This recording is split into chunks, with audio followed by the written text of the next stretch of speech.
Constant robocalls can be a pest for many of us, but what about a way to get rid of the pest and possibly add to your pocket?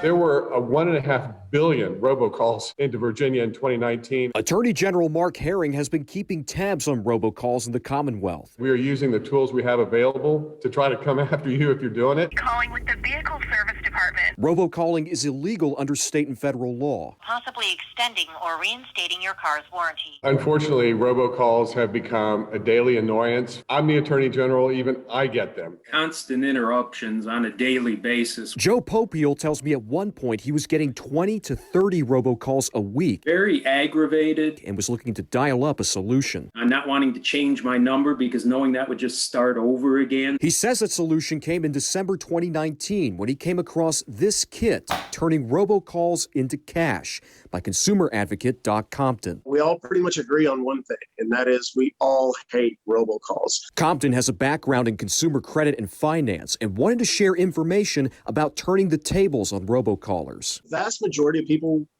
they know that the robocalls are undermined. They know that something should be done about it, but they don't know exactly what can be done about it. You can actually take matters into your own hands and go after these illegal robocallers and do the one thing that has proven an effective means to make them stop, and that is him in the pocketbook. He says this isn't a get-rich-quick scheme and requires time and effort for results. The kit costs $47, and the process involves taking the call and getting information out of the caller.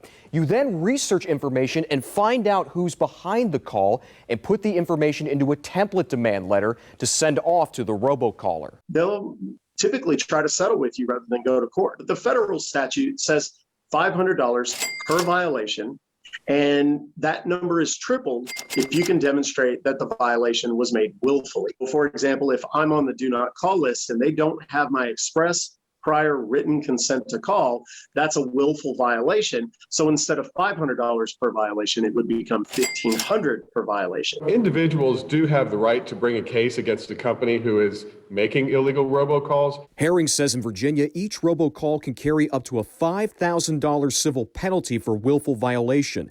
As for Popiel, I just wanted the calls to stop. He started getting results quickly. In my phone, I had a record of all of those calls from one particular robocaller dating back to September of 2019. And there was quite a few calls that were all identical. Next came a payout of $5,000 and not as many calls. The best $47 I've ever spent.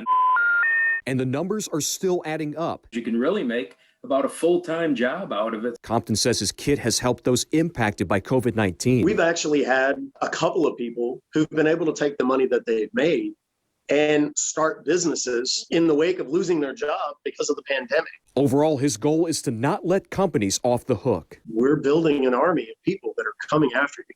And eventually, if you don't get right, we're going to push you out of business. Zach Dahlheimer, News 3.